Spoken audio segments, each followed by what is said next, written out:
Olá, boa noite.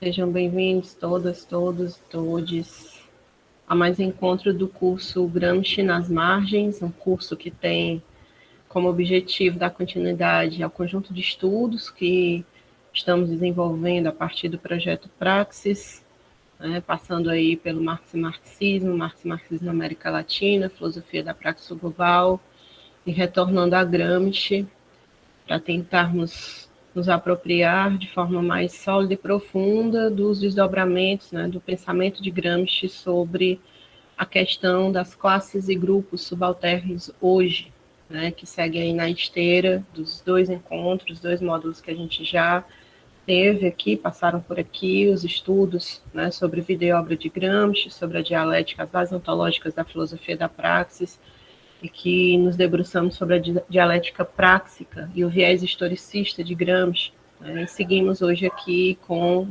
classes e grupos subalternos, e para isso a gente tem a contribuição da professora Danila Aguiar, que é professora do Departamento de Educação da Universidade Federal do Rio Grande do Norte, com pós-doutorado em Sociologia Contemporânea, no Programa de Pós-Graduação em Ciências Sociais da UFRN, doutora em Ciências Sociais pela Universidade Federal de Campina Grande, mestre em Ciências Sociais pela Universidade Federal do Rio Grande do Norte, especialista em Economia Política pela Universidade Federal de Campina Grande, com ênfase em Política Latino-Americana.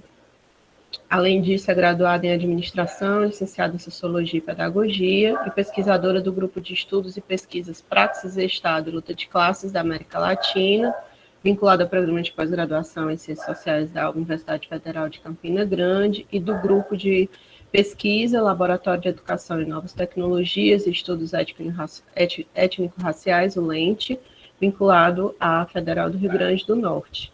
A gente já apresentou outras vezes, mas não custa nada apresentar mais uma vez. A professora Danila está sempre aqui contribuindo, então seja bem-vinda mais uma vez. Obrigada, Joeline. Boa noite para todo mundo que está agora aqui online, né? Sei que depois o vídeo ficará disponível nos canais do Gramsci, então cumprimento também quem está assistindo posteriormente. É um prazer, mais uma vez, estar aqui junto desses cursos, dessas iniciativas muito, muito importantes, né? Encabeçadas aí pelo grupo de estudos que Joeline tem coordenado durante esse tempo.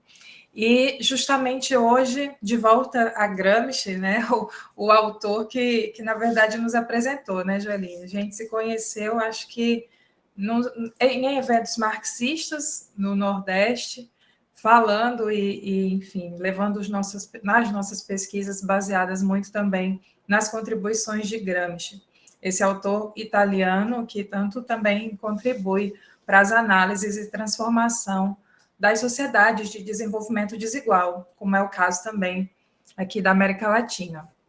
Então, é uma iniciativa realmente importantíssima, esse retorno é muito interessante. Eu participei, eu não sei se tem alguém aqui que também esteve no curso anterior sobre marxismo e América Latina, imagino que sim. Eu tive, acho que no segundo módulo do curso, com o debate sobre Frantz Fanon. E é sempre bom que a gente também não caia num tipo de reducionismo do marxismo que acha que para estudar a América Latina a gente tem que descartar tudo que vem da Europa, né? É óbvio que a gente entende a necessidade de estudar pensamento latino-americano, mas justamente pelas nossas particularidades regionais, a gente precisa também entender o todo, também o marxismo, né, o marxismo revolucionário, Gramsci como um desses expoentes desse marxismo, nos faz também compreender esse todo e nos faz avançar numa teoria e numa prática revolucionária de transformação da sociedade capitalista. Muito bem. Joeline já me apresentou, né? Eu me chamo Danila, sou professora do Departamento de Educação na UFRN, e é muito bom que vocês já tenham vindo também de dois módulos importantes anteriores a esse, que é a trajetória de Gramsci enquanto revolucionário, né, no módulo 1, e no módulo anterior, bases ontológicas da filosofia da praxis. Infelizmente, a gente não consegue acompanhar todas as aulas, né? Inclusive, eu até mudei algumas reuniões de um grupo de leituras que eu tinha justamente na segunda, para estar aqui essa segunda e na próxima. E é sempre um prazer conversar sobre Gramsci. Estou vendo aí o pessoal ligando a câmera, que alegria ver vocês também aí do outro lado. E é sempre muito bom falar de Gramsci, desse tema, né, grupos e classes subalternas, ou estudos subalternos, porque me faz também revisitar um pouco da minha trajetória. Eu queria, antes de entrar no tema propriamente dito, né, baseada nas referências que a gente indicou para a leitura, eu queria contar um pouco para vocês como que eu cheguei nessa temática, né, desse estudo particular desse tema que está aqui nas edições, na edição em português, no caderno 5. Né? Bom, eu estudei na minha tese de doutorado o movimento decolonial na América Latina, né? Esse grupo que, na verdade, transforma e quer modificar mesmo as bases epistemológicas da teoria social latino-americana, né? E eu fiz um estudo crítico desse movimento, né, decolonial a partir da perspectiva marxista. E aí meus autores de referência para pensar decolonialidade, como a decolonialidade também já estava, de certa forma, em alguns autores do marxismo clássico, eram e são o Gramsci, e justamente os estudos subalternos do Gramsci, e o José Carlos Mariátegui, um autor também já trabalhado aqui nos cursos, né, de marxismo e América Latina, com a perspectiva do socialismo indo-americano. Então, eu também gostaria de destacar que eu não sou uma super pesquisadora, né, do Gramsci, especificamente do Gramsci. Eu vi a programação, né, os 2 módulos anteriores, são realmente uma equipe de peso que está trazendo debate sobre essas temáticas, né, particulares, tendo Gramsci como foco, claro, mas ao longo da minha fala eu também vou indicar alguns outros trabalhos importantíssimos de pesquisadores que, na verdade, se aprofundam mais do que eu na temática da subalternidade, né, pegando o Gramsci como esse prisma. Mas, enfim, a gente tenta contribuir um pouco com vocês aqui hoje, a partir também desses caminhos que eu percorri na tese e quais as leituras que eu tenho desse tema particular. Aí a gente pode, ao final, claro, e a ideia é essa, estabelecer aqui um debate, né, e conversar um pouco sobre as percepções de vocês a partir das leituras também indicadas. Bom, e certamente nesses módulos anteriores, vocês já conversaram sobre a vida do Gramsci, a trajetória intelectual e militante, né, desse autor da Sardenha. E hoje nós vamos conversar sobre um tema que, na verdade, recupera a leitura de Gramsci no momento em que as suas ideias estavam meio adormecidas, né, inclusive na Itália. E fora da Itália, em torno da década de 70, 80, esses estudos subalternos, né, passam a, de novo, estar no ambiente teórico militante, principalmente com o grupo indiano, né, dos Subaltern Studies. Aí mais para frente a gente vai conversar um pouco sobre. E por isso que eu falei da importância, né, dos módulos anteriores. Estar a par da biografia do Gramsci é o primeiro passo para a gente entender a sua elaboração teórica, né? Ele escreve a sua principal obra, Cadernos do Cárcere, encarcerado, né, pelo regime fascista de Mussolini, onde ele permaneceu durante fevereiro de 27 até 35, ano que veio a falecer. E eu farei referência nesse curso a edição brasileira dos Cadernos do Cárcere, né? Esse projeto do Carlos Nelson Coutinho, que enfim, foi estou falando, foi porque já é falecido, mas é um destacado divulgador da obra gramsciana no Brasil, junto com Marco Aurélio Nogueira e o Sérgio Luiz Henriques, que, na verdade, participam também da edição desses 6 livros, né, dos cadernos do Cárcere, que são divididos em alguns temas. E nessa edição, eu vou usá-la porque, obviamente, é a mais acessível para nós brasileiros, né, principalmente os que não dominam o italiano, que é meu caso, inclusive, e o método, né, na verdade, dessas edições em português, é um método meio combinado de 2 edições, eu acredito que já tenha sido falado um pouco sobre isso, né, nos módulos anteriores, das 2 edições, a edição togliattiana, combinado com a edição crítica. Não é, a melhor versão dos cadernos, não é a versão integral, mas a gente tem alguns projetos de reedição dos cadernos em português, mas é um trabalho que é importantíssimo e também nos facilita bastante a vida, né? Para que a gente leia os cadernos em português. Só que o que acontece, né? Vocês já devem ter discutido isso no módulo anterior.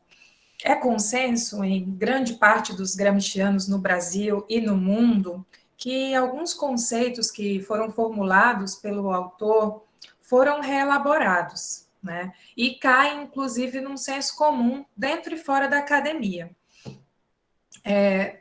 Acho que o principal conceito que realmente cai nesses usos e desusos é justamente o termo, né, subalternos, os estudos subalternos.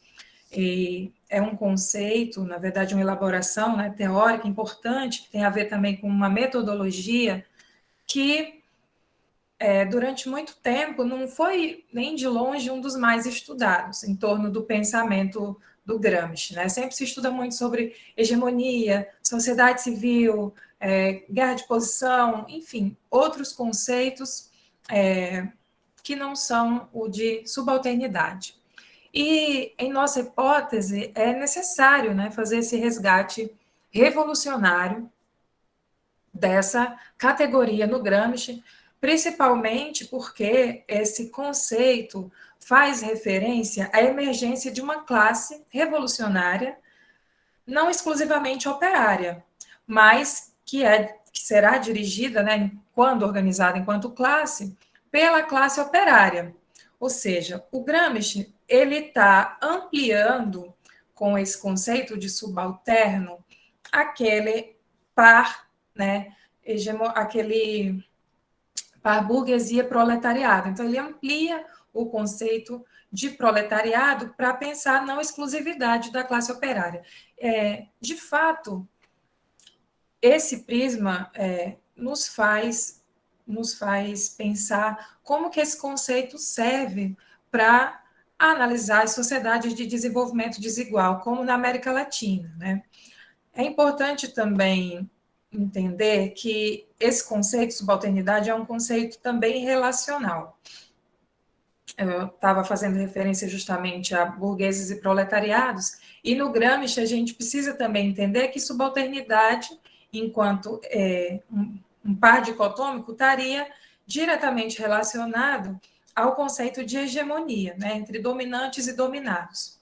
O resgate desse conceito, dessa categoria, pelo grupo de subalternistas indianos, né, pelos estudiosos lá do grupo de estudos subalternos indianos, e posteriormente do grupo de estudos subalternos latino-americanos, muitas vezes não trazem essa perspectiva revolucionária do conceito.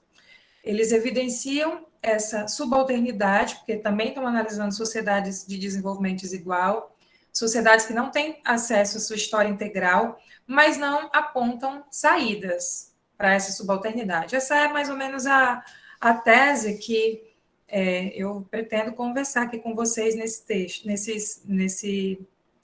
nesse curso, baseada nos textos que a gente indicou para a leitura.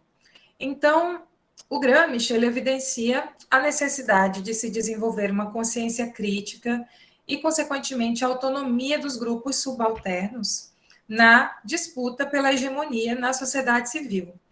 E o Máximo Modenese, ele está na UNAM, ele é um dos que também tem publicado bastante em torno dessa temática, não foi dos textos indicados, porque realmente a gente tem que fazer uma seleção e é muito doloroso, às vezes, deixar alguns textos de fora. Hoje eu estava dando uma olhada final aqui nos preparos do curso e fiquei com o texto do Máximo Modenese, com o texto da Camila Massaro, que é também uma outra especialista nesse tema, pensando por que eu não indiquei também para leitura. Mas, enfim, a gente indica agora. E o Máximo Modenese, ele afirma que o Gramsci foi o primeiro marxista a utilizar a categoria subalterno com uma densidade teórica nunca experimentada anteriormente, e que ia além de um sentido convencional de subalternidade, que a gente pode pegar de dicionário. E esse sentido convencional, né, que seria uma subordinação derivada de alguma estratificação hierárquica, o Gramsci ele vai além. Na verdade, é um conceito que possui estreita relação com sua formulação sobre hegemonia, logo, também possui estreita relação com o seu leninismo e com a política de frente única, né, formulada pelo Lenin, justamente por essa não exclusividade da classe operária nos processos, né, revolucionários de transformação da sociedade, de busca de superação da sociedade capitalista. Se eu estiver falando um pouco rápido, por favor, vocês me falem alguma coisa. Eu sei que a gente deixa as perguntas para depois, mas o chat está aqui aberto. Bom, e aí? Como é que esse tema aparece, então, nas obras do Gramsci? Aparece, inclusive, antes dos cadernos, né? Nos escritos sobre a questão meridional, já aparece esse sentido de subalternidade, mas nos cadernos do Cáceres, no caderno 1, ele faz essa alusão com ainda semelhante a esse significado hierárquico, né? Esse primeiro significado atribuído à subalternidade nos cadernos aparece no sentido literal, de hierarquização do exército, onde a igreja, inclusive, aparece como uma força subalterna e não mais como uma potência ideológica, havendo perdido, né, posições aí no seu predomínio. E depois, no caderno 3, no parágrafo 14, né, de 1930, o Gramsci emprega pela primeira vez o tratamento de classe social ao termo subalterno, no parágrafo intitulado História da Classe Dominante e das Classes Subalternas. Depois, esses escritos são reagrupados aqui no caderno 25, de 1934, que nas edições em português aparece com o seguinte tema: As Margens da História, História dos Grupos Sociais Subalternos. E eu já explico, me justifico, por que a gente não inicia o curso, então, com o Gramsci pelo Gramsci, né? Por que a gente já não inicia, então, com essa indicação de leitura? Hoje a indicação de leitura foram 2 textos, um de minha autoria, que foi apresentado, inclusive, num evento em Fortaleza, no primeiro evento, na primeira Jornada Internacional de Estudos e Pesquisas em Antônio Gramsci, um texto que fala justamente sobre grupos sociais subalternos e a disputa pela hegemonia. E o outro texto é do professor Leandro Gallastre, que é um professor da Unesp, né, um grande estudioso do Brasil, no Brasil do Antônio Gramsci, e que também tem direcionado seus estudos para os estudos das classes sociais e grupos subalternos enquanto distinção teórica e aplicação política. Esse é o título do seu texto, que foi publicado na Crítica Marxista. E aí, se a gente fosse direto aqui para o Gramsci, eu até tinha indicado primeiro para a Joeline esse caderno 25 e o texto do Marcos Del Roio, que é Emancipação do Subalterno, Gramsci e a Emancipação do Subalterno, que depois dá origem a esse livro, né? mas eu pensei melhor nisso. Olha, eu acho que realmente eu tive esse problema. Quando eu fui ler direto, né, na minha inocência, eu fui ler direto o caderno 25, e de fato a gente não consegue entender bem sem ter essa contextualização metodológica, inclusive, das intenções e por que o Gramsci está escrevendo sobre aquele tema, né? Porque no caderno 5, que a gente, na aula que vem, faz referência, porque a gente já vai estar mais ambientado, né, com o tema, ele de fato faz muita referência à história italiana, né, que a gente talvez não tenha tanta proximidade.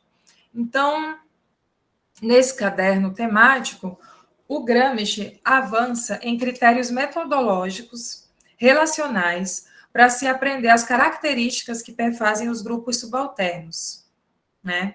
E depois ele passa a tratar, na verdade, como classe subalterna, né? Quando a diferença entre grupos subalternos seria um pouco como eles estariam desagregados, e na possibilidade de organização ele se refere a classes subalternas. E as suas possibilidades, e aí ele deixa aberto, que realmente são possibilidades de organização em um partido e em um Estado integral, rompendo com um historicismo unilateral.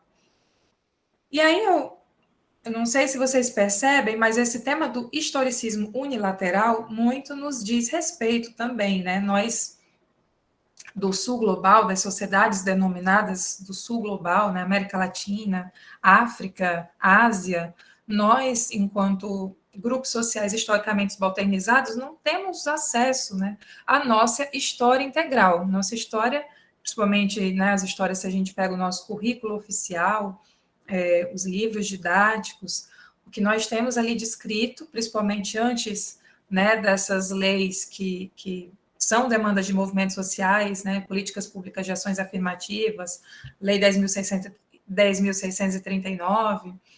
Então, os nossos currículos também caem, né, nesse problema de um historicismo unilateral, ou seja, só uma parte da nossa história é contada.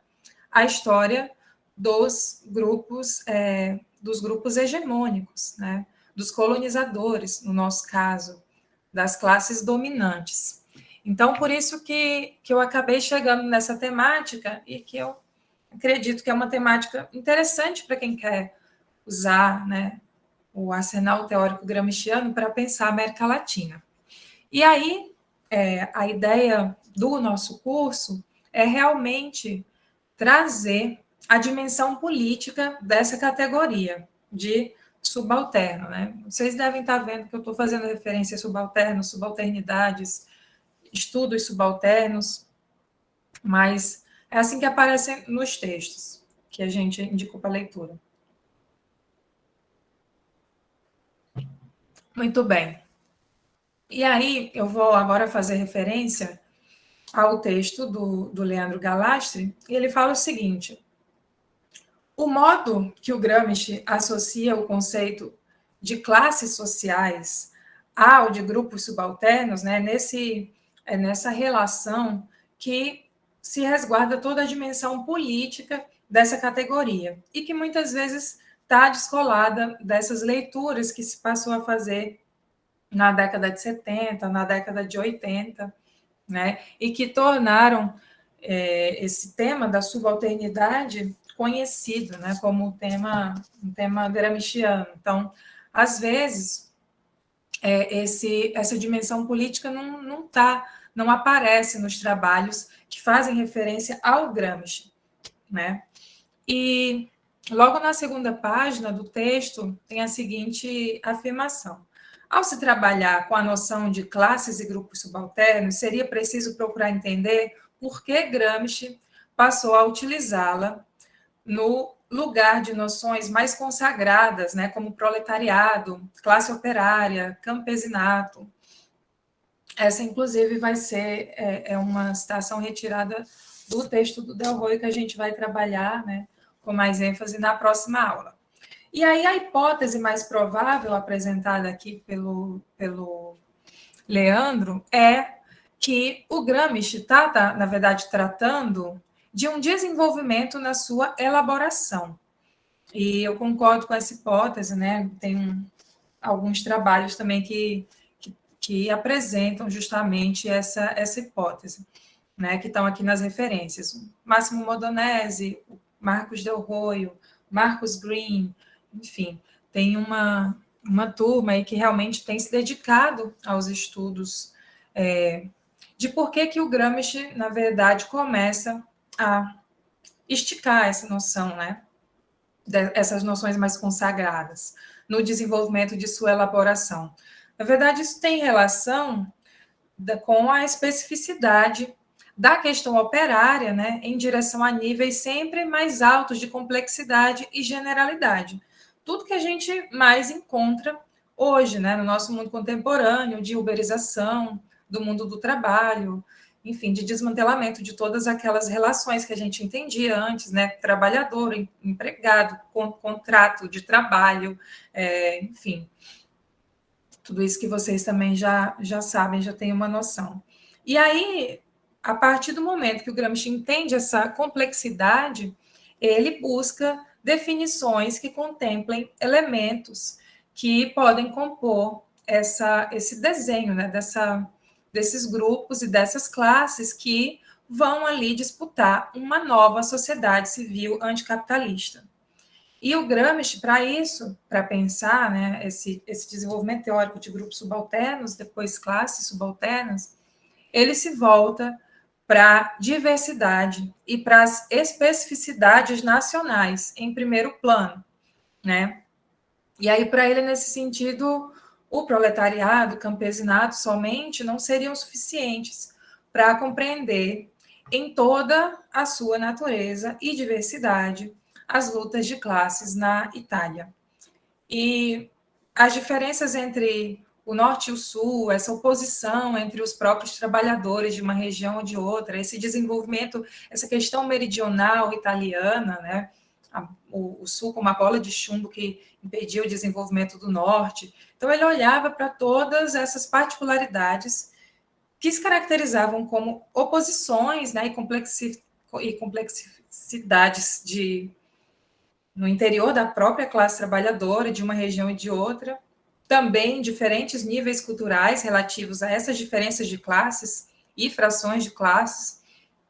Então, tudo isso, para o Gramsci, precisava ser rigorosamente aprendido para se pensar uma estratégia socialista para a Itália. E o tema da estratégia socialista, né, pensando esse desenvolvimento metodológico de estudo dos grupos subalternos, é uma chave crucial no prisma gramsciano revolucionário para a gente recuperar essa categoria, né? Que é o que muitas vezes falta, né, em alguns estudos que a gente vai citar mais para frente.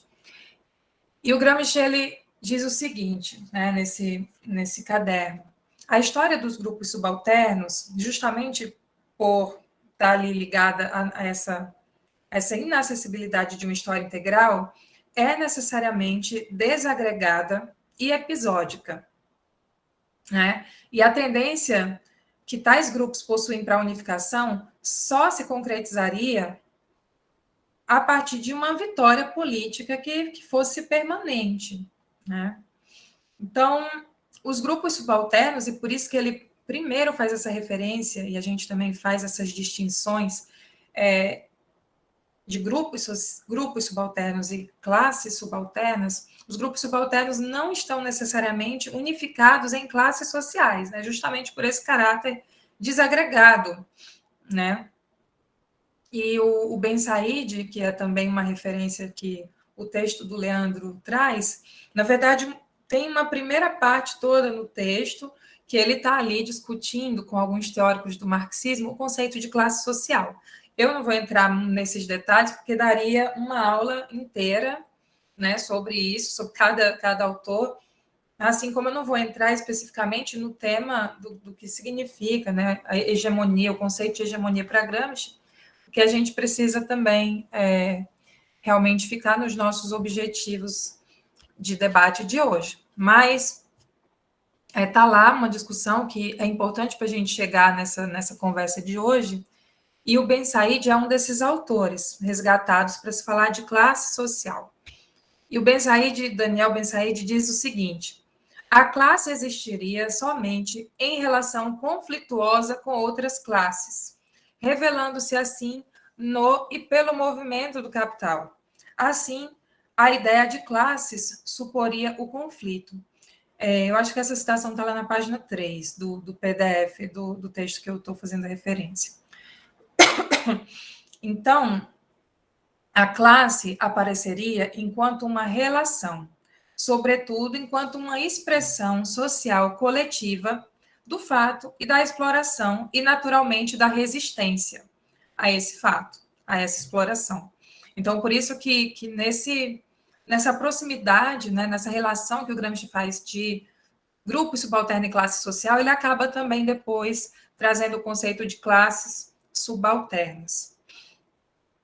Bom, eu costumo falar muito dos grupos historicamente subalternizados e das classes que vivem da classe que vive do trabalho, e eu acredito que o Gramsci é o primeiro autor marxista que nos dá essa possibilidade realmente de alargar esse conceito que é importante, mas que, justamente pela dinâmica do capital e pelo desenvolvimento do capitalismo, né, agora no seu avanço neoliberal, nesse neoliberalismo gritante agora, mais profundo ainda, se encontra.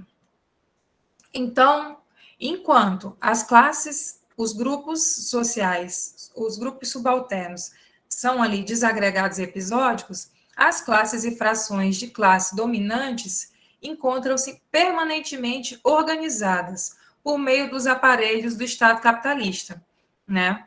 E essa organização das classes dominantes, estou fazendo ainda referência ao mesmo texto, estão ali, se encontram também de forma política e ideológica, e de forma dispersa nos grupos subalternos. Então, o Gramsci ele vai estudar os subalternos mediante 3 tipos de abordagem. A primeira abordagem seria o desenvolvimento de uma metodologia, de uma historiografia subalterna. A outra seria a produção em si de uma história das classes subalternas, obviamente, né, por essas classes. E, por último, a elaboração de uma estratégia política de transformação apoiada no desenvolvimento histórico e na existência desses grupos, né, historicamente silenciados também, e muitas vezes não só silenciados, mas passivizados, né, por meio dessa história integral e dessa hegemonia exercida pelas classes dominantes. Por isso que a gente destaca, né, que a hegemonia, entender sobre a hegemonia também se faz fundamental para a gente avançar no entendimento de subalternidade, do tema da subalternidade. E é justamente nesse último ponto, enquanto a importância da elaboração de uma estratégia política, que nós chamamos a atenção, né, na leitura do Gramsci. Ou seja, as possibilidades de saída da subalternidade conforme apontadas lá pelo nosso autor Sardo. Bom, como eu falei para vocês logo no início da nossa conversa, apenas muito recentemente a categoria subalterno aparece estudada com mais rigor por pesquisadores da obra gramsciana, né? Também por ter sido vítima, a obra do Gramsci, né, foi vítima de constantes mal-entendidos, apropriações indébitas, e também pela forma, né, que as traduções foram ganhando público, foram ganhando leitores, e também no universo de língua, no universo anglófono, né, de língua inglesa. Então, agora que a gente também já, nos outros módulos, estudou e entende um pouco de como o Gramsci escreve, né, como que seus cadernos, na verdade, a gente não vai encontrar não só o tema da subalternidade, mas outros conceitos a gente não vai encontrar direitinho, né, e bem explicado nos cadernos diretamente, e por isso o trabalho daquele recente dicionário gramsciano, né, da Boitempo, né, um super calhamaço, é tão importante por essa forma, né, de escrita de Gramsci, de de como vem a público, mesma coisa acontece aqui, e também é uma forma de prejudicar a compreensão de que a subalternidade é uma condição heterogênea de grupos sociais, né, que incluem classes, não classes, e que trata-se de um enriquecimento de categorias marxistas, e não de um afastamento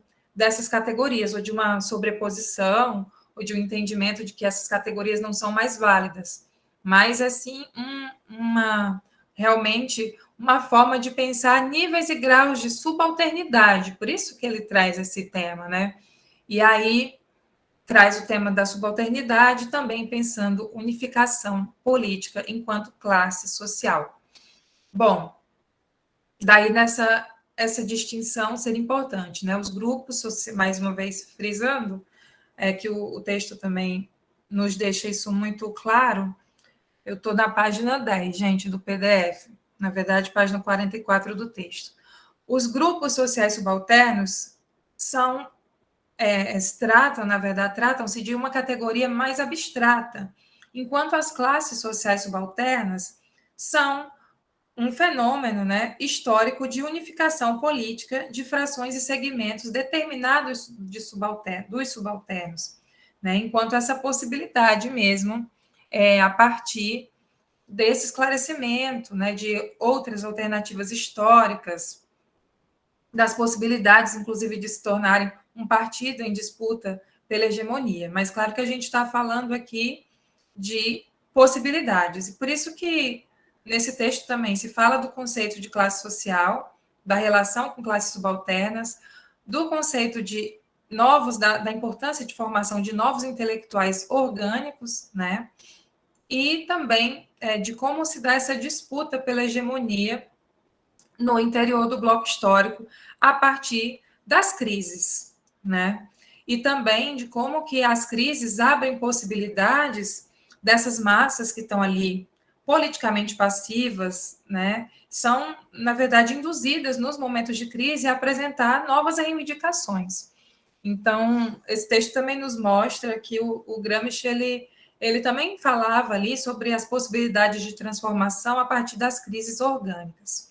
Então, vejam que o conceito de subalternidade no Gramsci não tem nada de simples, é um conceito interessantíssimo, mas ele vai ali conversar com uma par de outros conceitos, né, desse autor, e por isso que vai ser um curso mais longo e outras aulas também sobre outros conceitos, o que vai ser importante para que vocês, de fato, se apropriem, né, das elaborações tão instigantes aqui do nosso autor. Muito bem, deixa eu ver como eu estou de tempo. Tudo certo. Bom, a unidade entre sociedade política e sociedade civil, na forma de Estado integral, também aqui de acordo com... Estou no mesmo texto, ainda não passei para o meu, também só é organicamente vivida pelas classes dominantes e dirigentes, né? Ou seja, o Estado é um Estado que está servindo para os interesses de uma classe e para a unidade dessa classe, também em termos ideológicos e políticos. Então, é exatamente por isso que o Gramsci dá título a esse capítulo, a esse caderno, né, o caderno 25, como as margens da história. Por quê? Se a história dos estados e do grupo dos estados não compreende os subalternos, eles estão à margem, né? E não participam da integralidade, da unidade orgânica do Estado que os submete. Então, também por isso, a sua política é desorganizada. Porque, de fato, os grupos subalternos não participam, né, das disputas no interior, ou pelo menos das disputas formais no interior da sociedade civil. Daqui a pouco a gente vai levar a leitura desse conceito para o nosso contexto latino-americano, que muito nos interessa. Mas eu imagino que vocês estejam aí também já pensando como que essas características se relacionam, por exemplo, com a população negra, com a população periférica, né, dos grandes centros, Enfim, são esses os nossos grupos hoje, contemporâneos, historicamente marginalizados, né, postos à margem. Então, trata-se, então, de saber e de traçar estratégias de como esses grupos subalternos ou frações desses grupos podem tomar iniciativas históricas. E a hipótese aqui trazida pelo Leandro Galastro é que essas classes se formam na luta política, né? E a partir de frações desses grupos que assumem uma iniciativa consciente de questionar a hegemonia burguesa, né? E também a dinâmica da composição desses grupos, que nós também, enquanto intelectuais orgânicos da classe trabalhadora, também precisamos nos atentar para essa composição, né? Se a gente quiser compreender e trabalhar as possibilidades de transformação social em cada época. Então, de fato, o que caracteriza a leitura de subalternidade no Gramsci é essa possibilidade de organização dos grupos subalternos em classes em disputa. E aí, na verdade, agora eu vou fazer referência ao segundo texto, ao texto de minha autoria. Eu até, quando estava relendo, mudaria algumas coisinhas, né? Como sempre a gente faz. É um texto de 2016. Eu ainda estava no processo, né, de doutoramento, estava escrevendo tese, e levei esse artigo para um debate no GT, aí na primeira jornada de estudos gramscianos, na verdade, trazendo uma leitura crítica dos grupos Subaltern Studies indiano, né, o grupo de estudos subalternos indianos, e do grupo de estudos subalternos latino-americanos, que se transformam posteriormente em grupo Modernidade e Colonialidade, alguns de vocês devem conhecer, que lançam o argumento decolonial, né, que é um tema hoje tão caro na academia e também um tema que cai, né, muitas vezes nesse esvaziamento. Então, nesse momento, né, em que na Itália as ideias do Gramsci estavam adormecidas, se faz o caminho contrário na Índia e se retoma na década de 70 e 80 os estudos subalternos gramscianos. E esses estudos subalternos foram liderados por Ranajit Gurra, que é um historiador marxista, que ele, na verdade, utiliza o termo subalterno baseado na necessidade. Ele é um dos. Mais para frente no texto eu falo um pouco do grupo, e o grupo de subalternistas indianos inclui a Gayatri Chakravorty Spivak, que é mais conhecida, né, na academia, e esse texto dela, que é um livro curtinho, mas super denso, Pode Subalterno Falar, também é bastante conhecido, talvez alguns de vocês já tenham tido contato. Então, esse grupo, né, que estava ali estudando em torno da história, da necessidade de reconstrução da história integral indiana, como forma de firmar um posicionamento teórico e político contrário às interpretações elitistas desse contexto indiano, de caráter colonialista ou nacionalista, passa também a estudar e a trazer as ideias do Gramsci, que ninguém estava falando na época, né? Nem na Itália. E deixa eu ver aqui mais para frente, porque eu dei uma olhada aqui na hora, mas acho que vai dar tempo sim da gente falar tudo que precisa no tempo. E aí, o que acontece? Esse grupo, né, liderados pelo Ranajit Gurra, eles ganham espaço, esse debate ganha espaço para além do contexto anglo-saxão e se reflete também nos estudos latino-americanos, né, de forma a incorporar na academia o argumento da colonialidade no subcontinente, a partir da herança dos estudos subalternos. Porque, na verdade, esses estudos subalternos, eles se popularizam, né, com a obra da Spivak, com o grupo liderado pelo Ranajit Gurra, junto com o boom, que também aconteceu na academia, do movimento, do argumento pós-colonial, com a obra Orientalismo, do Eduardo Said. Então, eram essas duas grandes debates, né, que estavam acontecendo, primeiro no universo ali de língua inglesa, e depois chega, né, nos Estados Unidos, e ganha também um destaque aqui na América Latina, pós-colonialidade e estudos subalternos. E, na verdade, esses estudos trazem à baila a ideia do colonialismo, referindo-se à independência, libertação, emancipação das sociedades exploradas pelo imperialismo, neocolonialismo, colonialidade, tudo que hoje a gente também conhece muito mais como decolonialidade. Né? Foi marcante essa guinada, né, nos estudos latino-americanos e essa influência do grupo indiano com o lançamento da obra do Aníbal Quijano, em 1990, Colonialidade e Modernidade, Racionalidade, né, que justamente assume também esse compromisso ideológico com os subalternos. Aí, nesse finzinho de aula, né, não é aula, nesse finzinho de conversa aqui, o que eu queria lançar como uma hipótese minha, na verdade, é que a forma com que esses grupos subalternistas, tanto o indiano quanto o latino-americano, não trazem essa última perspectiva importante que eu falei lá para vocês na caracterização do conceito de subalternidade, que é justamente a possibilidade de pensar estrategicamente saídas dessa subalternidade.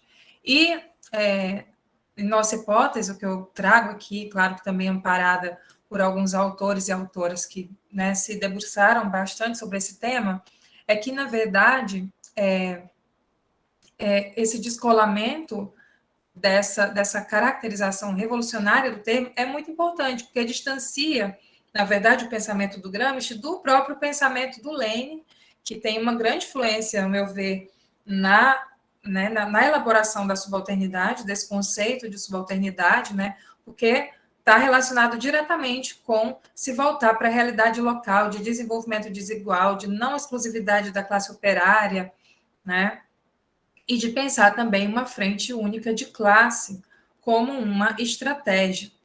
Então, o Gramsci, na verdade, enquanto ele amplia esse raio de visão a partir da questão meridional italiana, ele está em consonância com o pensamento leninista de formar uma frente única de classe sobre direção proletária, né, para pensar essa possibilidade de transformação desses grupos num partido em disputa pela hegemonia. Então, na minha leitura, e esse segundo texto que eu trago para vocês como referência, o Subaltern Studies, né, esse grupo de estudos subalternos indianos e os próprios subalternistas latino-americanos, eles não resgatam esse marxismo revolucionário do Gramsci. Pelo contrário, como vocês sabem, né, o movimento decolonial, o argumento decolonial, trata justamente do rompimento com o eurocentrismo, né, no saber, no poder e no ser. Enquanto a teoria pós-colonial, né, que tem o Eduardo Said como seu grande precursor, também não é um autor que se denomina marxista, muito pelo contrário, apesar dele trazer, né, o Gramsci na sua obra. Eu estou ali olhando para o livro dele. Gente, quando eu olho esse lado é porque eu estou olhando para os livros e para os autores. Eles não trazem, né, nessas referências teóricas o marxismo. Inclusive, as leituras de marxismo do grupo indiano, que era, inclusive, descolado do Partido Comunista Indiano da época, né, era uma leitura de que o marxismo é uma corrente, né, teórica homogênea, porque a gente sabe que é uma leitura muito problemática do marxismo, porque justamente não resgata o marxismo em seu método, né, dialético, histórico dialético, de análise da realidade local. Então, Os subaltern studies, eles surgem nesse contexto de efervescência também da teoria pós-colonial. São movimentos teóricos desafiantes, importantes, apesar aqui das críticas que a gente aponta, e que, na verdade, recuperam assim, uma perspectiva crítica da academia que é importantíssima e que, de verdade, foi a primeira vez que apareceu. E trata-se de um movimento que procura, na verdade, desvendar as identidades a partir das relações de poder. Essa é também a grande contribuição do Eduardo Said, um autor que eu gosto bastante, que ele traz a questão, né, essa questão de identidade, de um contexto cultural completamente distinto a partir do estudo do imperialismo, das relações de poder, e não somente com relações referidas aos espaços, geograficamente falando. Ele, inclusive, na obra Orientalismo, faz referência a essa divisão que ele chama imaginária do mundo, entre norte desenvolvido e sul subdesenvolvido. Então, essas discussões, elas são importantes, né, para também fazer com que nós, né, enquanto intelectuais, que a gente olhe para como a gente tem desenvolvido também como que a gente, na verdade, tem dado força para que esses grupos subalternos continuem na subalternidade. Por isso, esse título provocador aqui da Gayatri Spivak, pode o subalterno falar, como uma pergunta, né? Aqui no título, essa obra já mostra uma ambivalência a partir da autocrítica do papel do intelectual, e aí ela faz uma crítica importante à antropologia, como cúmplice desses processos de colonização e colonialidade. E aí ela questiona a permissão e a capacidade que o sujeito subalterno teria de falar, de se fazer entender, sempre aludindo à questão da representação. E ela faz alguns jogos com as palavras que são muito interessantes e que, às vezes, a gente pode perder um pouco nas traduções, mas só para não deixar de destacar, além do título, ela também traz o tema da representação, né? A representação, essa palavra que no alemão tinha dois sentidos. Seria um sentido desse que é oferecido ao leitor, seria, de fato, o significado de assumir o lugar do outro, uma acepção política da palavra, e o segundo sentido seria o ato ou performance de encenação. Então, ela também problematiza a tarefa de se fazer entender através da língua do outro, um processo que envolveria aproximações, negociações, busca se aproximar também do sentido atribuído, né, à colonialidade, mas ela está ali pensando especificamente o contexto indiano e o caso, né, das mulheres indianas. Ela inclusive, uma autora bastante conhecida nos estudos de gênero, né? Ela fala aqui nesse texto também sobre o sati, que é um ritual onde as mulheres, quando ficam viúvas na Índia, eram obrigadas a cometer suicídio, porque eram propriedade do marido. Então, nesse livro, ela tem um trabalho teórico importante, é um livro denso, como eu já destaquei, né? Fala sobre, enfim, sobre Gramsci, sobre a história indiana. Ela também tem muita influência e é a primeira tradutora de Jacques Derrida. E acontece que aqui no livro não aparece muito específico, não aparece, na verdade, as possibilidades de organização autônoma, né, dessas classes subalternas, ao contrário do que o Gramsci apresenta aqui como uma terceira perspectiva, como eu contei para vocês, de como aparece o tema da subalternidade nos cadernos do cárcere. Então, esse grupo indiano ele também está problematizando a esquerda política, né? Distanciam-se, como eu falei, dos debates marxistas mais tradicionais da época, dos dois partidos comunistas oficiais da Índia à época, tanto o Partido Comunista Indiano como o Partido Comunista Indiano Marxista, segundo o Gurra, que fazia um uso oportuno e dogmático do marxismo.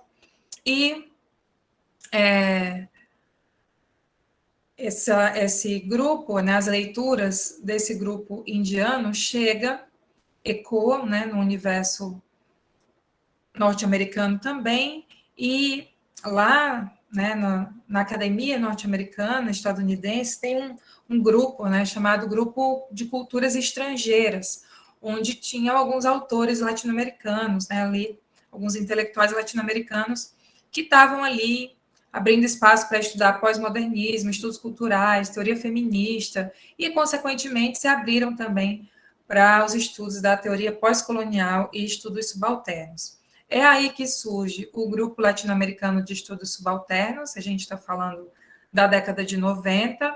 Esse grupo, né, dentre os principais teóricos que o compunham na sua primeira versão, por assim dizer, é John Beverly, Walter Mignolo, Aníbal Quijano, e, como eu disse, a obra do Quijano, em 1990, é marcante, né, como um grande pontapé inicial dessa perspectiva, né, de estudar a partir da perspectiva da pós-colonialidade. Na verdade, ele não traz o pós, ele fala de colonialidade, depois ele traz o tema da colonialidade do poder e saber, e em 95 o grupo lança um manifesto inaugural, né, o Grupo Latino-Americano de Estudos Subalternos, e nesse manifesto inaugural há o destaque justamente para o grupo de subalternistas indianos, para o Ranajit Gurra, como, enfim, o que inspirou a fundação de um projeto similar dedicado ao estudo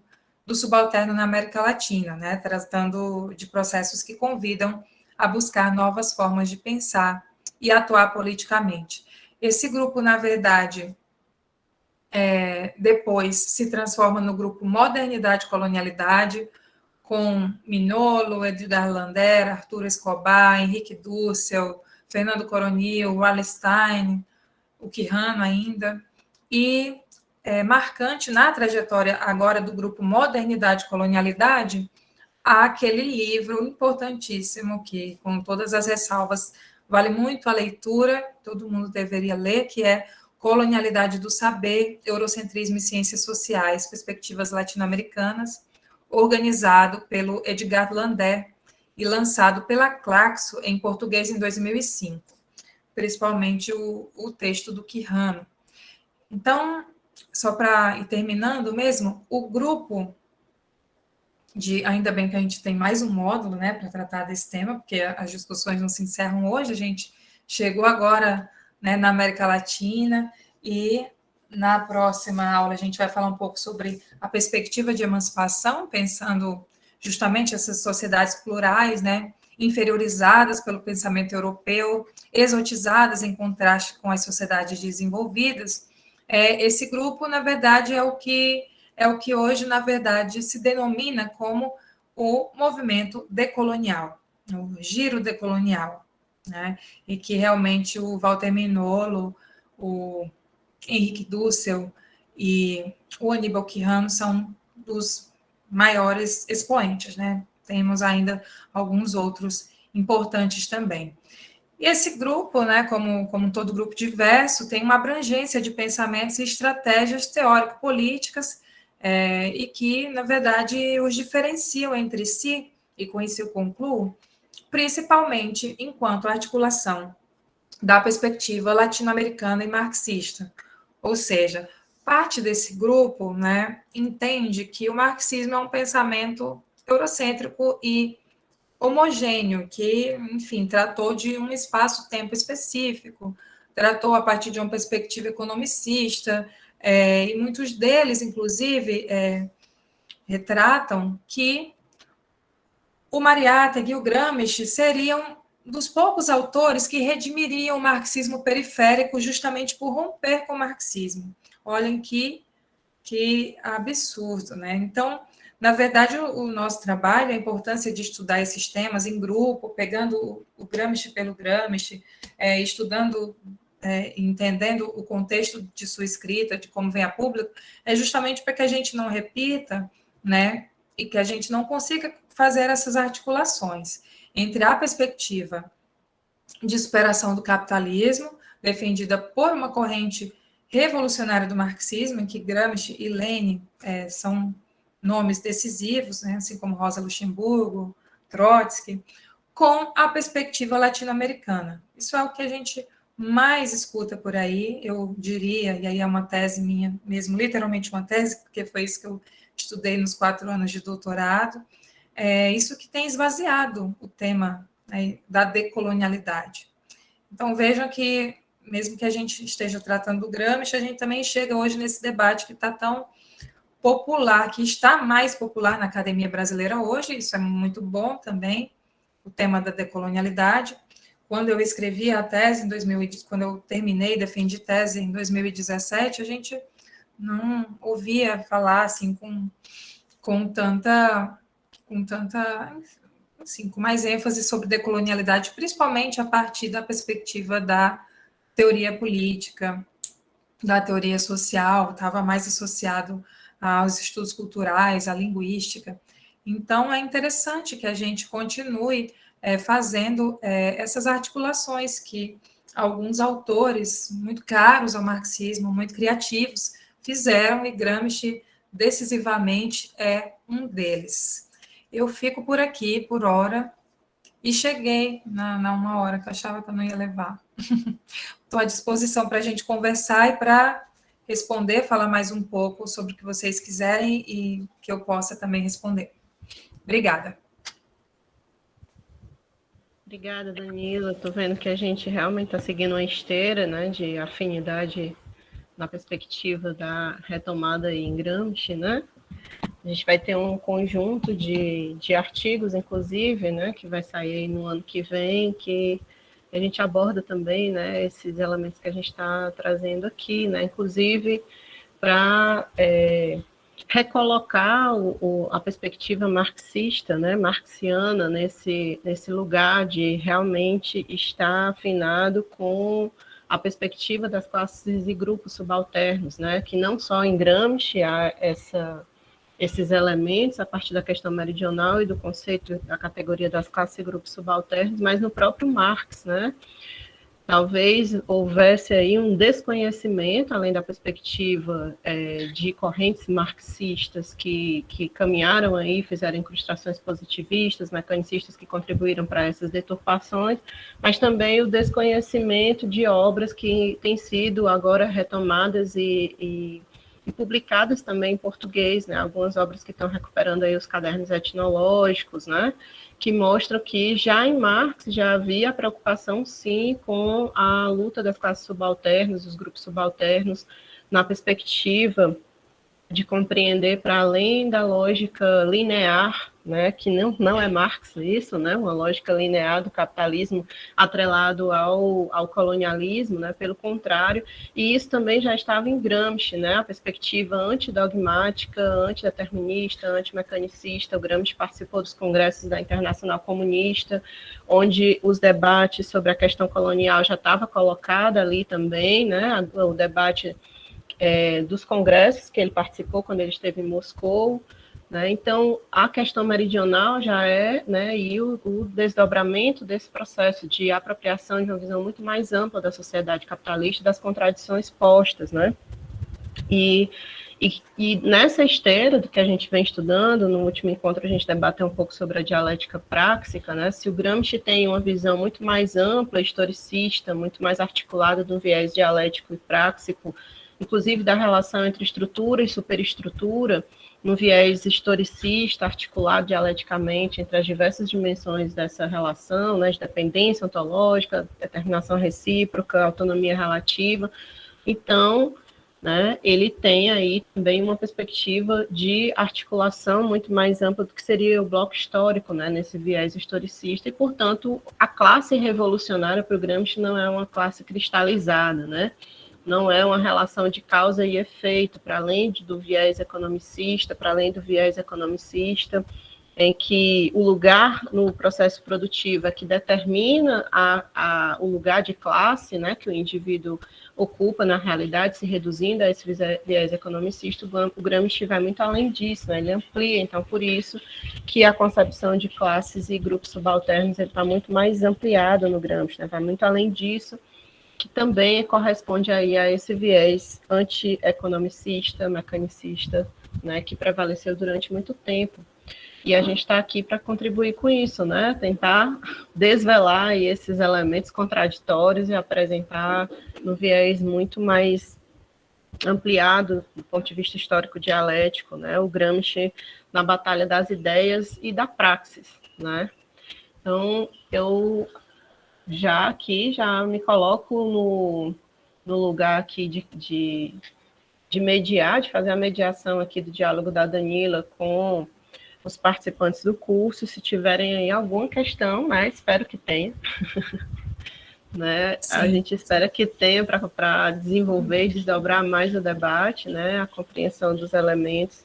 Então, enquanto o pessoal se anima, eu não sei, acho que eu não vi ainda nenhuma, mas enquanto o pessoal se anima, eu gostaria de destacar, de indicar 2 trabalhos que eu fiz referência aqui, que não estavam nas nossas indicações, eu não sei se foi pedido da organização ou se eu que defini que fossem só 2 referências por módulo, mas também não dá para a gente ler um monte, né? Cada semana a gente tem uma aula e fora o curso, fora as outras atribuições, mas além dos trabalhos, né, do Leandro Galastri, esse meu que é um trabalho que eu revisitei e deve sair posteriormente, que também está num capítulo de tese, né? O livro do Marcos Del Roio, Gramsci, a Emancipação do Subalterno, ele tem uma outra coletânea também, Periferia e Subalternidade. Eu não posso deixar de indicar a leitura da dissertação da Camila Massaro de Góes, que é justamente sobre um estudo muito mais aprofundado sobre os subaltern studies, né? A dissertação de mestrado dela que foi defendida em 2015, existe um pensamento político subalterno, um estudo sobre os subaltern studies de 1982 a 2000. E também os trabalhos do Máximo Modonese, que atualmente está trabalhando na UNAM, né, e que ele realmente tem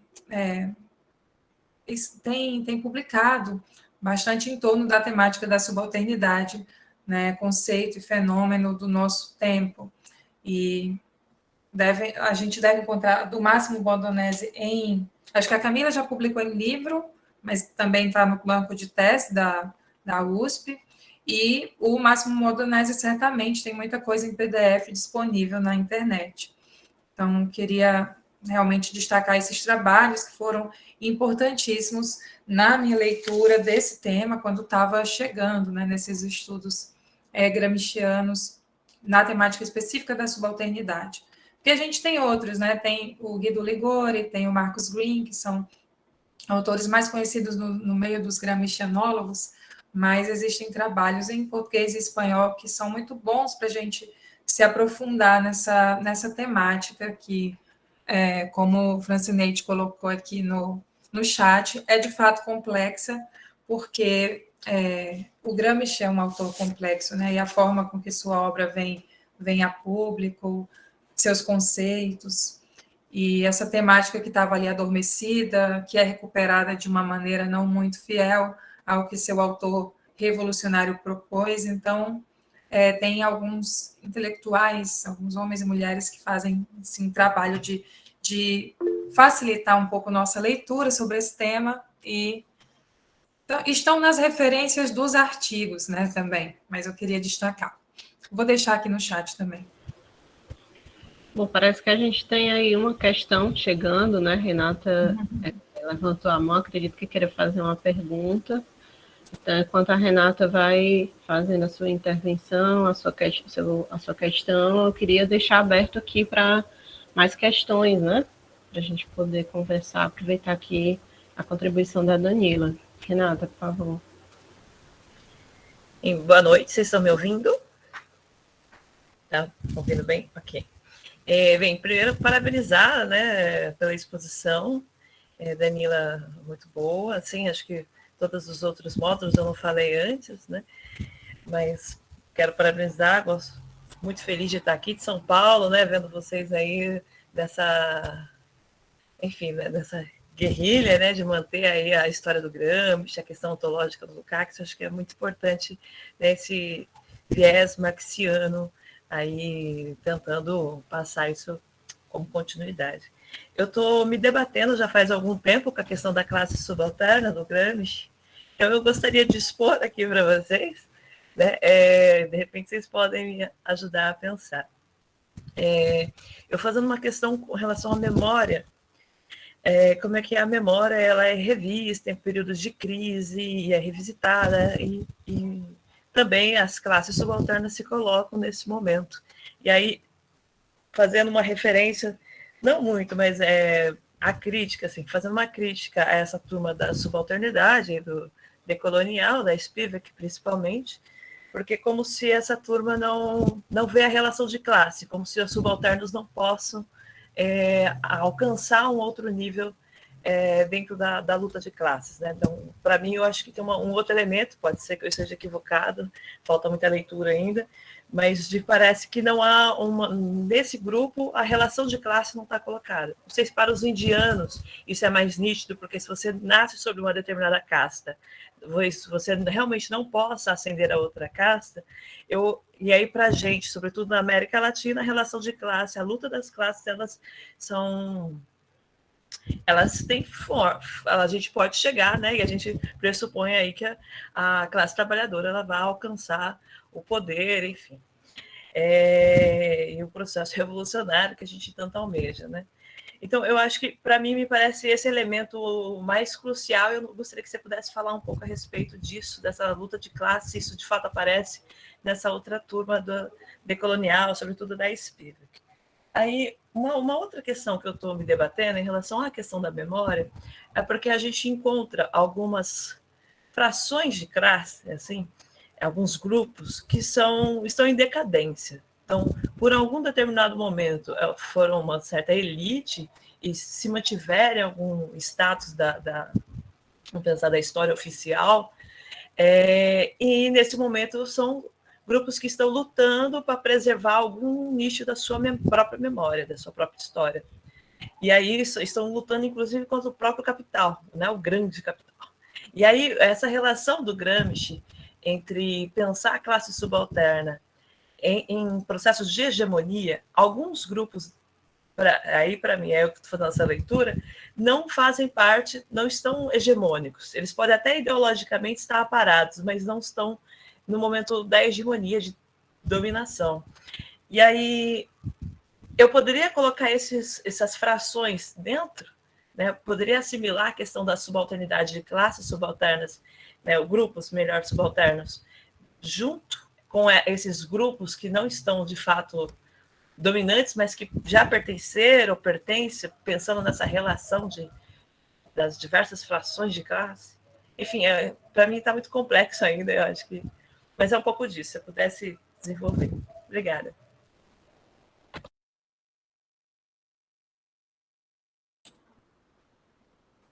Ótimo. Perguntas que, na verdade, eu me fiz também no processo de escrita da tese e, enfim, não sei se vou responder na integralidade, mas vou fazer alguns comentários aqui. Fiz algumas anotações sobre esse tema, né, o tema da memória também, que agora eu estou ministrando disciplina de Educação em Direitos Humanos, e o tema da memória coletiva, né, da memória social, tem aparecido com muita importância nas nossas aulas também, no laboratório de estudos étnico-raciais, né, a gente também tem estudado bastante essa questão da história integral, né, do acesso à história integral, o direito à memória, o direito a ter nossa história contada por nós, que é um pouco da preocupação também que aparece aqui na Spivak, né? Por isso o título. Esse livro eu não releio há algum tempo, mas cada vez que a gente lê tem novas perspectivas, né? Porque é um livro pequenininho, na verdade foi uma fala, né, dela, que ela transformou num livro que, na verdade, nos dá aí pano para manga para discutir um monte. Mas, Renata, agradeço tuas observações, tuas questões, porque, de fato, onde aparece, né, o tema da luta de classes nesses grupos, no grupo subalternista, eu chamo subalternista indiano porque também já li assim, né?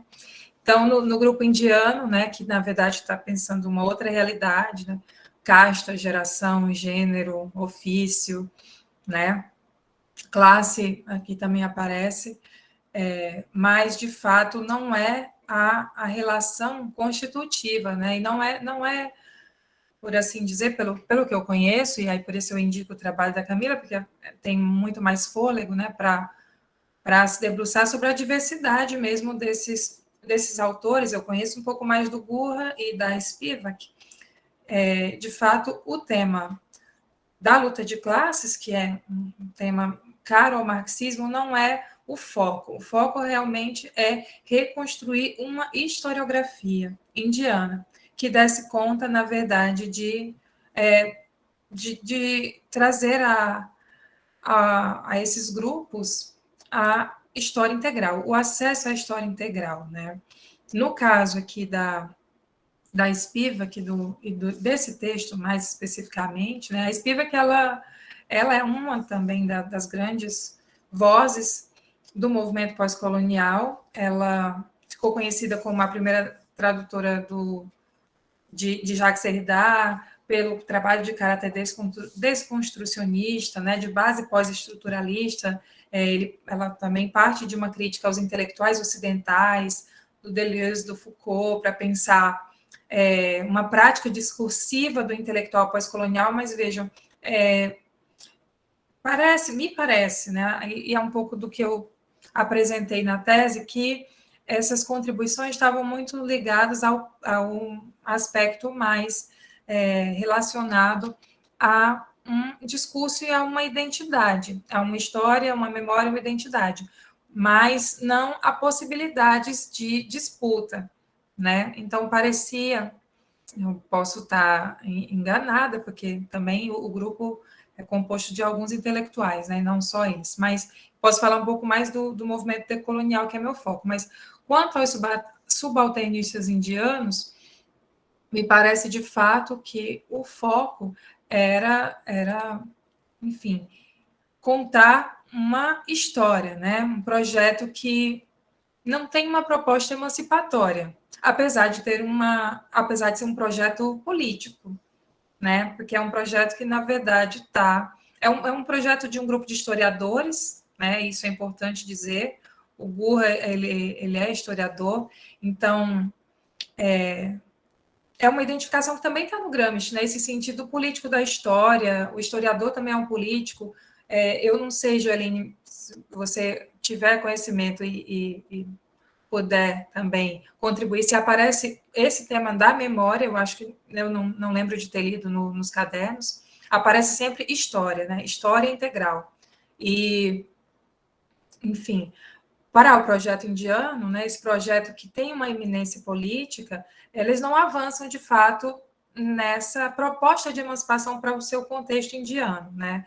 São proposições que na verdade, têm motivações críticas de esforço a dar uma unidade, né, e de realmente estabelecer como essas relações de dominação acontecem, mas que não tem uma proposta de estratégia, né? Não tem uma proposta estratégica. Acho que essa seria a grande distância, talvez, e a crítica que a gente faz para a Spivak e para esse projeto indiano. Me parece que é também a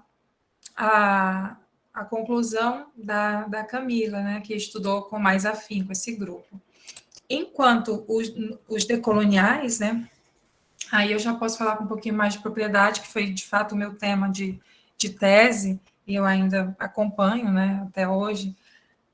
Aí sim a gente pode falar de uma divisão, né, no grupo, divisão entre, e é mais ou menos esse desenho que eu faço na minha exposição, que é um grupo heterogêneo, que, na verdade, se divide entre os intelectuais que eu chamo de esquerda decolonial, que são os intelectuais, né, mais ligados, que não rompem com o marxismo, e aí, na verdade, são dois, o Henrique Dussel e o Aníbal Quijano, né? O Quijano, inclusive, faz uma recuperação importantíssima, né, do José Carlos Mariátegui, um marxista convicto e confesso peruano.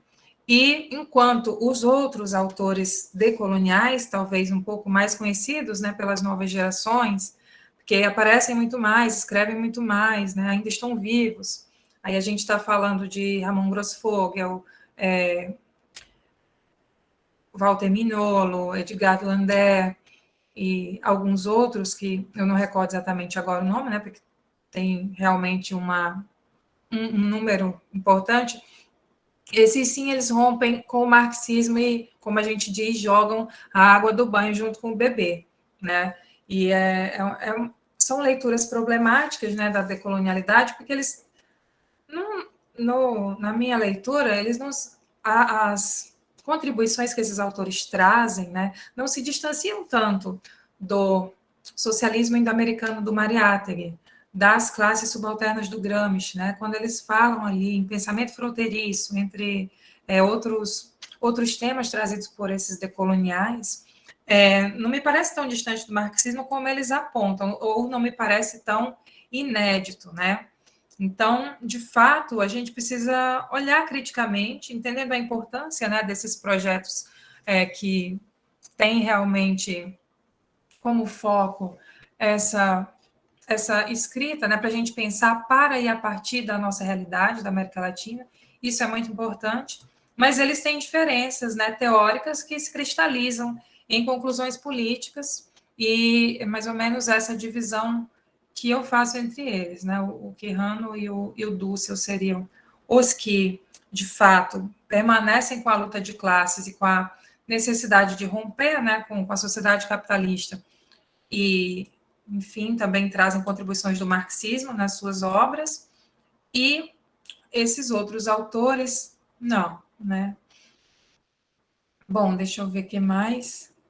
Acho que a outra questão foi sobre se as frações de classe também estariam dentro dos grupos subalternos. Olha, eu me parece que esse tema das frações e grupos está lá nessa parte primeira do artigo do Leandro Gallastre, que ele indica que sim, porque justamente são, na verdade, grupos, né? Não seriam classes, essas frações ainda estariam ali naquele campo desagregado. Então, as possibilidades de organização em torno, né, de um partido e de uma disputa que fariam classe. Mas sim, a gente, dentro dessa complexidade, né, que o Gramsci indica, que a classe operária, né, sofre a partir do desenvolvimento do capitalismo, as frações de classe são partes que a gente, né, precisa analisar, porque as classes são compostas de frações. A gente tem também algumas colegas que fazem essa leitura do Gramsci com o Polanskas para pensar esse tema. Aparece um pouco também aqui nesse artigo, Thompson, Ben-Said, Polanskas e Marx, sobre o tema das classes. O Modonese também faz esse movimento, o Máximo Modonese, sobre esse tema de como atualizar o conceito de classe social, né, em Marx, pensando as nossas características e a nossa subalternidade latino-americana, né. É isso, acho que apareceu mais. Mas eu vou tomar uma água. Tem. Porque a Renata trouxe aí questões bem interessantes, né, para a gente poder pensar aqui, né, a questão da memória realmente pode não estar... Tem muitas categorias que o Gramsci opera nos cadernos em que ele não utiliza o termo claramente, especificamente, como, por exemplo, ele está ali debatendo alienação, mas você não encontra o termo alienação nos cadernos, mas ele está ali falando de alienação e estranhamento, né? Então, quando ele está recuperando, falando realmente da questão da história, eu fui até tentar encontrar aqui a passagem, né? Acabei de perceber, inclusive, que os cadernos não estão na pasta. Tem a pasta dos cadernos, mas os cadernos não estão na pasta, porque eu estava olhando aqui, procurando no caderno a citação, né? Mas vamos já colocar os cadernos na pasta, em português. Então, ele vai falar que a história dos grupos subalternos é necessariamente desagregada e episódica, né? E a tendência que tais grupos possuem para a unificação só se concretizaria com uma vitória política permanente. O que é a história na perspectiva marxiana, né? E na perspectiva gramsciana? História é teoria e prática. Então, se é teoria e prática, é também memória, né? Memória, é o fazer, é o que já foi feito, tem a relação aí passado-presente, que está presente na própria obra do Gramsci, na relação passado-presente, justamente voltada para a lógica de pensar o devir, né? Então, é por isso que a memória também ela é um campo de disputa, né? E tem sido apropriada pelos grupos dominantes. Então, nessa perspectiva também que é preciso recuperar o que o Gramsci chama de conhece-te a ti mesmo, né? Ele cita lá, recupera lá nos cadernos o conhece-te a ti mesmo, ou seja, é preciso ter, assim, uma memória, né?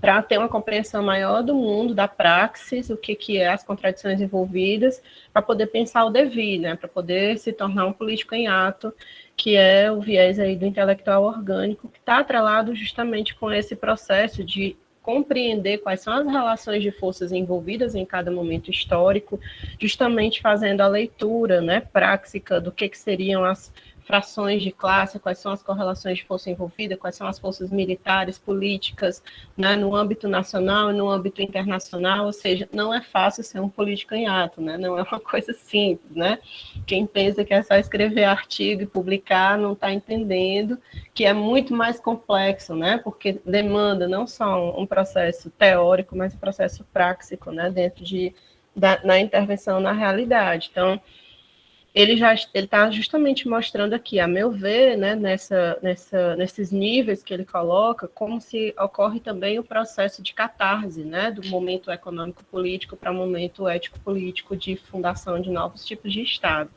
Então, é muito denso também, realmente é muito complexo para compreender, né, mas na medida que a gente vai se apropriando, a gente vai ampliando aí a memória, a concepção de memória e de história, para poder desenvolver aí uma nova praxis social, né? Tem duas perguntas aqui, eu acho que se tiver um pouco mais, a gente tiver um pouquinho mais de tempo aí, que eu acredito que a gente tem aí, mais adiante, a gente tem uns 30 minutos aí adiante, a gente pode ter mais perguntas, então acho que cabe aí mais um bloquinho, se for possível, né? Então, Vanessa está perguntando quais são os autores que pensam o conceito de subalternidade atualmente, né, que mais se aproximam da ideia de subalternidade de Gramsci, e a Antônia já traz um pouco para a nossa realidade atual, contemporânea, no sentido de perceber aí o movimento da história. Então, nesse contexto atual, né, de pandemia, crise orgânica, por exemplo, o termo gramsciano, né, e todo o conjunto das desigualdades, né, como se configuraria em um grupo subalterno e esse processo de tornar-se autônomo e hegemônico, né? Como é que a gente poderia, a partir dessa chave de leitura de classe e grupos subalternos, fazer a leitura do nosso contexto, né? Esse grupo subalterno conseguiria compor esse novo Estado, negar a subalternidade, se emancipar? Como é que seria a pergunta do 1 milhão, né? Que é olhar para a nossa realidade nas profundas contradições que a gente está e pensar em possibilidades históricas concretas, né? Sim. Ótimo. Ótimo também as suas contribuições, Joelene, para a gente pensar o tema da memória, né, que não aparece literalmente acho que, escrito memória, mas, enfim, aparece assim como esse espaço de disputa que a gente sabe que é importante. Bom, na ordem aqui, quanto à pergunta da Vanessa, na verdade, a partir dos anos 2000, tem uma importante iniciativa, né, de reconstrução do pensamento gramsciano, na perspectiva revolucionária, e, inclusive, foi tema, né, da primeira Gilasa Summer School em 2014, o par dicotômico Hegemonia e Subalternidade, né, que é uma escola internacional de estudos gramscianos. Joeline já teve por lá, pode contar talvez também um pouco para a gente, e justamente por esse uso e desuso, né, esvaziado do conceito, existiu essa preocupação dessa reconstrução e de recuperação.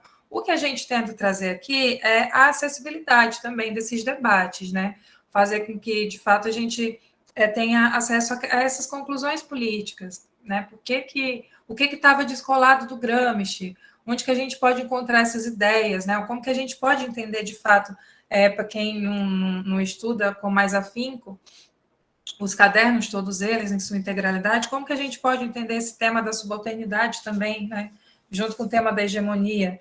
Então, aí sim, a gente, hoje, né, alguns de 2000 para cá, 21 anos, quase 22, a gente tem uma série de contribuições que são mais aproximadas, né, dessa ideia de subalternidade no Gramsci, a partir da perspectiva revolucionária, e eu tentei trazer algumas desses autores, né, nas indicações.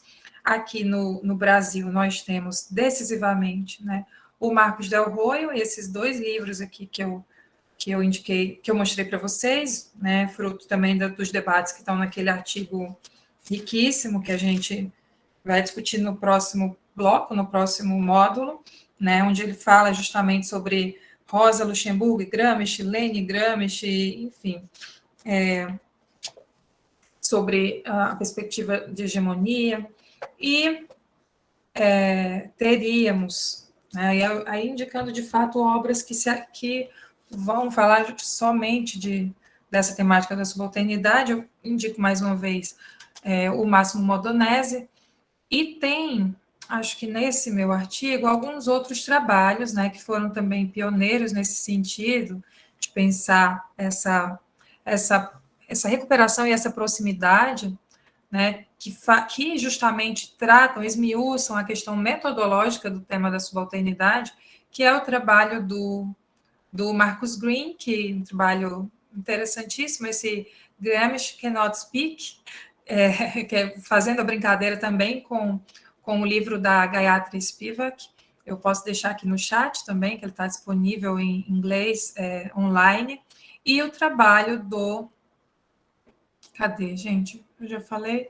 Do Marcus Green e do Guido Ligori, que também tem escrito sobre as concepções de subalterno em Gramsci, e a gente tem algumas publicações dele no italiano e também no espanhol, que para a gente facilita, né, um pouco. Aí eu vou deixar aqui no chat esses 2 últimos, né, inglês e espanhol. E, além disso, o Del Roio também tem feito um trabalho interessantíssimo, e o Modonese. Eu espero muito não estar cometendo nenhuma injustiça, não estar esquecendo de algum colega agora, mas, enfim. Nesses artigos, né, a gente indica artigo, também tem essa vantagem. Se a gente quer se aprofundar no tema, vai nas referências bibliográficas dos artigos e também, enfim, se aprofunda mais na temática. Bom, a Antônia tá fazendo aqui uma pergunta, né, sobre o contexto de pandemia, essa crise sanitária, né, que se constituiu um contexto aterrador para as classes subalternas, né, os grupos e classes subalternas, e na nossa história de desigualdade, como é possível o grupo subalterno tornar-se hegemônico. A Joeline brinca que é a questão do milhão, e não é à toa, né? Porque, na verdade, o Gramsci está traçando estratégias. Por que ele pensa nisso tudo, né? Ele está querendo entender por que a Revolução funcionou em alguns contextos e em outros não, né? A partir da Revolução Russa e do contexto italiano, né? Então, ele quer entender como que uma estratégia vai ser exitosa. O que fez de uma exitosa, da outra não, né? Com que frações a gente não pode contar, com quais grupos a gente pode encabeçar uma frente única de classe.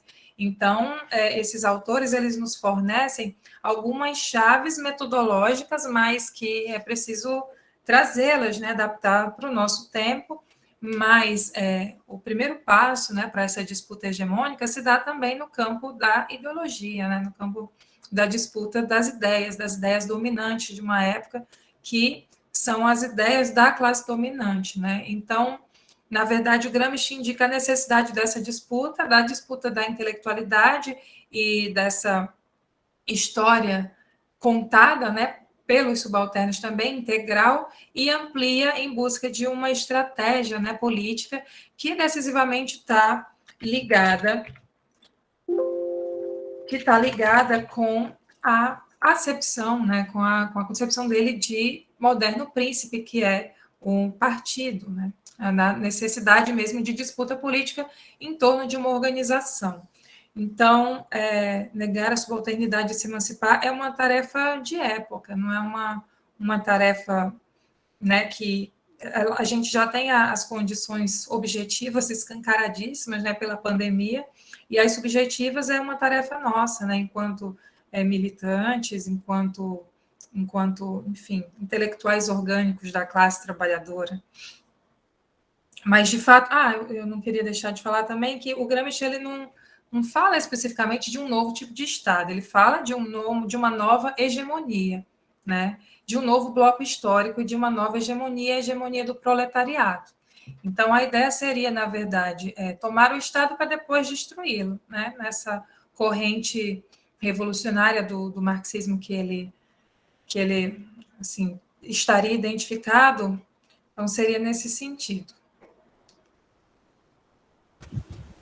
Certo. A Virna está pedindo aqui, Daniela, acho que na esteira do que tu já vem desenvolvendo aí a partir da pergunta da Antônia, né? Está pedindo para você expandir a questão meridional. E aí o Rafael, né, está perguntando se você conhece teóricos da educação que trabalham com o conceito de subalterno e subalternidade de Gramsci. Tá? Acho que por aqui a gente já vai ficando. Nos aproximando, a não ser que tenha mais alguma questão que queira chegar aí, aproveita esse bloco que a gente está já se encaminhando. Vamos estar chegando em questão simples, né? Danila, então, a gente tenta aqui. Fica à vontade. Bom, Rafael, eu vou agora de baixo para cima. E Rafael perguntou sobre teóricos da educação que trabalham com o conceito de subalternidade. O Semeraro, né, Joeline, o teu orientador, acho que ele tem artigos interessantíssimos pensando movimentos sociais, o tema da subalternidade e Gramsci. Então, eu me lembraria agora do Semeraro, né, o Giovanni Semeraro. Inclusive, eu uso alguns artigos dele na tese pós-colar aqui também. O Saviani, especificamente, eu não lembro, não conheço qual como que ele traz, se ele traz o tema específico da subalternidade. Mas o Semeraro, eu sei que eu já, inclusive, usei algum artigo dele nesse sentido. Né? Posso colar aqui. Muito bem, e agora outra pergunta que Nossa Senhora, eu fico realmente... Estava aqui vendo se eu poderia expandir essa questão meridional. Na verdade, é um outro livro, né? Seria um outro módulo, que justamente são temas anteriores aos cadernos do Cáceres, mas que tem a ver, na verdade, e eu cito a questão meridional italiana, né? Quando a gente começa a falar, a se referir aos subalternos no sentido gramsciano, porque essa questão meridional italiana, né, de desenvolvimento desigual, de como que tem relação com a importância que Gramsci dá a conhecer mesmo a formação do Estado italiano, né, da questão do meridione, enfim. E ele vai ampliar esse raio de visão e falar dos subalternos a partir da questão meridional italiana, a partir dessa marginalidade, tá, que Joeline escreveu, e era justamente a pergunta que eu estava querendo, ela estava falando de outra coisa, na verdade, da pedagogia histórico-crítica. Mas a questão meridional, e justamente lá no livro, né, no tema das questões tema da questão meridional do Gramsci, já aparece, né, o tema da subalternidade de forma relacional, nessas notas sobre a questão meridional. E ele chega nesse debate de subalternidade, nesse estudo, nesse conhecimento do Estado italiano e dessas diferenças de unificação e de desenvolvimento de regiões. É por isso que a gente fala que o Gramsci, e aí foi legal a pergunta do Rafael nesse sentido, e também da gente trazer o Gramsci para pensar a América Latina, porque é a partir dessa questão meridional que a gente pode pensar a nossa questão regional, né? A nossa questão de desigualdade. Quais seriam os grupos, né, subalternos aqui nas nossas regiões? Na verdade, seriam os subalternos do subalterno, né, se a gente pega o capitalismo mundial.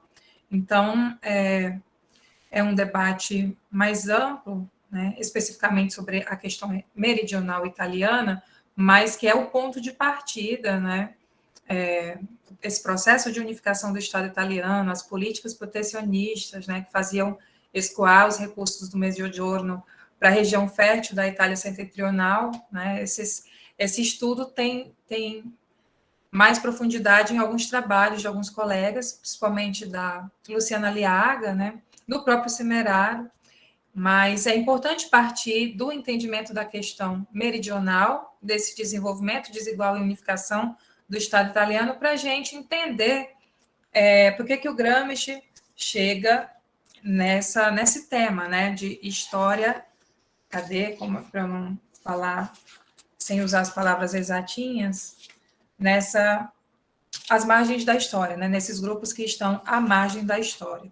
E aí, no nosso próximo encontro, a gente sim vai pegar Gramsci por Gramsci, né, que vai estar na pasta logo mais, e também o artigo do Del Ruio, que vai discorrer ainda mais sobre esse tema do processo da unificação do Estado italiano, né, e as possibilidades também de organização e de emancipação do subalterno, que dá título, inclusive, ao próximo artigo de referência bibliográfica.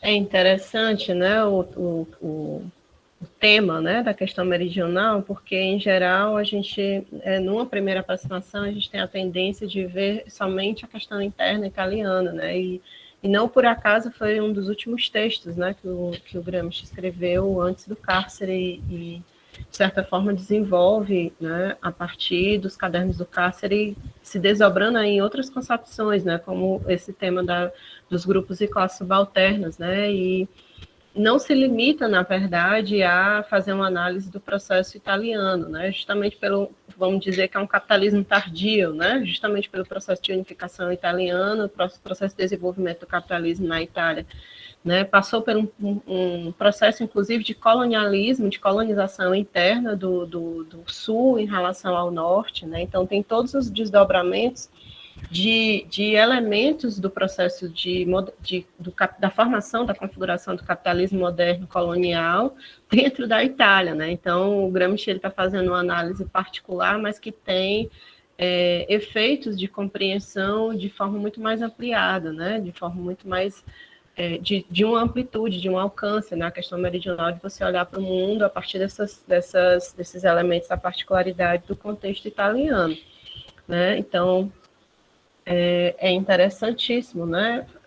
Observar por esse prisma, né? Ele estava sempre fazendo essa articulação dialética, tanto para fazer uma análise particular do desenvolvimento da relação capital-trabalho, né?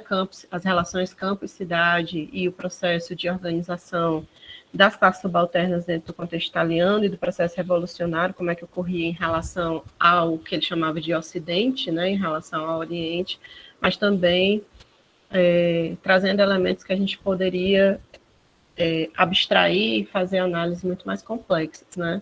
Então, uma concepção chave também, né, dentro do viés, né, do pensamento de Gramsci, para você olhar a realidade histórica concreta, inclusive da nossa atualidade, com muito mais acuidade, né? As categorias que são desenvolvidas a partir daí. Então, eu acredito que não chegou mais aqui, né, nenhuma questão. Acredito que a gente já pode ir encaminhando aqui para o final. Danila, se tiver mais alguns elementos para colocar, as considerações finais, para a gente ir se encaminhando para o final aí, se preparar para o nosso próximo encontro, né? Certo. Bom, queria agradecer muito o convite, mais uma vez, e também a participação de vocês, as perguntas. Estou aqui colocando algumas referências, né? E eu também não gostaria de deixar de indicar o trabalho do Nivalter Aires sobre justamente a questão meridional, né? Um estudo da questão nordestina e um esboço de uma interpretação a partir da questão meridional do Gramsci, que está na revista Movimentação. Vou deixar aqui para vocês o link, né? Já deixei alguns outros, e é um trabalho que justamente propõe essa interpretação da questão nordestina no Brasil à luz da produção intelectual do Gramsci sobre a questão meridional. Aqui, e é isso. Nós, no próximo encontro, né, daremos continuidade a esses debates. A gente pode fazer mais um monte de referência nas outras aulas, e vejam que isso é interessante, porque significa que há um interesse pelo Gramsci, por essa recuperação, a atualização do Gramsci também para a nossa realidade, para o nosso contexto latino-americano, sem perder a sua originalidade e a sua radicalidade. Então, agradeço a presença, a audiência, e a gente se encontra na próxima semana. Obrigada, Danila. Obrigada, né, por abrir esse campo de debate, né, para a gente se apropriar desses elementos tão importantes para poder, né, sair, realizar esse processo, né, de saída, de transição, né, para a consciência filosófica, como diz o Gramsci nos cadernos, né, do lugar, né, de movimento de grupo, né, e classes subalternas, ou dos grupos para as classes subalternas, né, na composição do que seria a classe revolucionária. Então, é muito interessante a gente se apropriar dessas minúcias, né, para ter munição aí para pensar a realidade, né, o processo de não só de conformação, mas de construção de novas possibilidades, né. Então, a gente agradece mais uma vez, Danila, quem ficou até o final aqui do debate, né, que trouxe aí perguntas e contribuições para a gente engrossar mais o caldo aqui da conversa e pensar as nossas próprias contradições internas, né? Então é isso, a gente fica por aqui, no próximo encontro a gente dá continuidade a partir das referências que foram indicadas para a gente discutir e complexificar mais o debate, tá? Boa noite. Boa noite, tchau, tchau, gente, até mais. Tchau.